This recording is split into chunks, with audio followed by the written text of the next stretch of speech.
Hi everyone. So today I will be presenting my still unit, which is physical models. So moving forward, first I will be explaining you what are the physical models. So physical models are representation of real world objects or systems that are used to study and understand their behavior. The role of building a physical model is to make it match the system it represents as closely as possible. Now, what is the significance of physical models? Like, why do you need the physical models? Physical models are an essential tool for scientists, engineers, and designers across a wide range of fields. Like, many people use physical models for their prototype, for their MVP, to design a type of MVP which represents their idea of concepts to help them in their business. Physical models facilitate with the problem solving and innovation. Physical models help us to better understand complex systems and phenomena.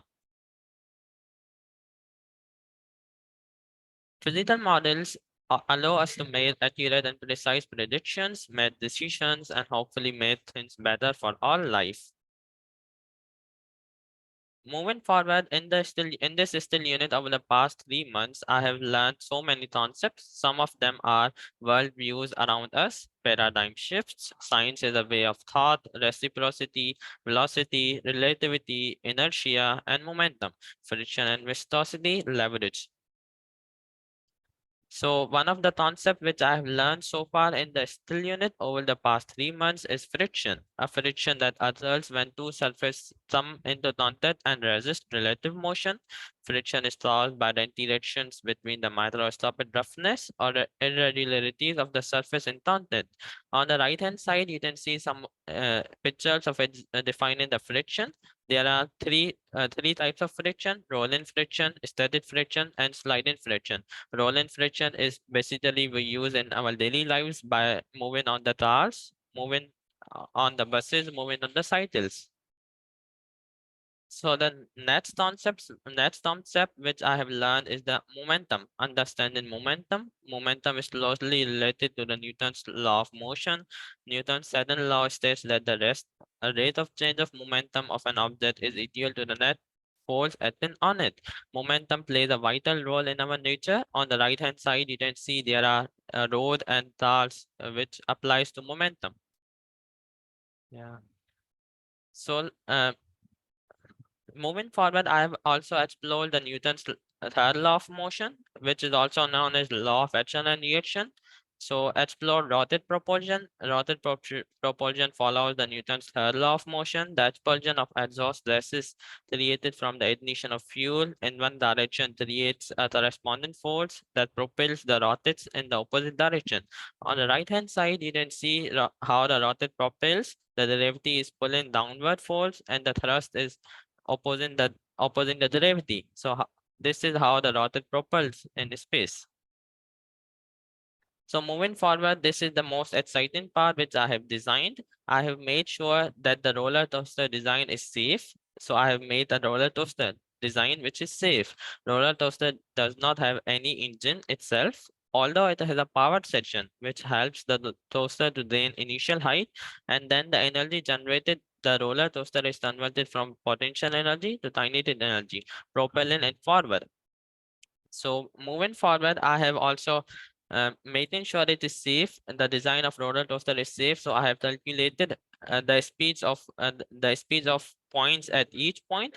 So moving forward, at the point one on the top of the hill, the speed is zero because the kinetic energy is zero. As you might know, when the kinetic energy is zero, the speed is also zero because it has directly proportional to the kinetic energy. On this and on the point two, which is down the hill, which has a 5 meter of height, it has a potential energy of 1960 and the kinetic energy of 13,720. So the speed is equals to 96.2 meter per second. At the point three, which is again at the hill, which has a height of 10 meters. So the potential energy is same as the point two, but the kinetic energy is bit different, which is 11,760. So the speed is 24.24 meter per second. According to these all speed at different points, the roller coaster design is safe. It proves. So moving forward, I will differentiate between the physical models and the human systems. Mating model is not restricted to the physical world. Each of us consistently mating using and refining our own models as we see to make sense of the world around us from opinions, made decisions, and take action. On the bottom, you can see some of the examples of the human models which are interrelated to the physical models.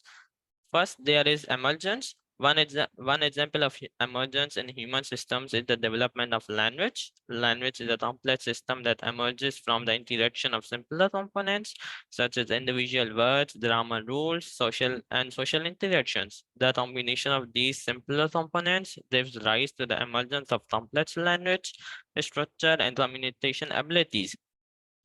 So the certain example is feedback loops. An example of a feedback loop in human system is the regulation of our own body temperature, where the thermoreceptors in the skin communicate with the hypothalamus work together to restore balance by maintaining temperature.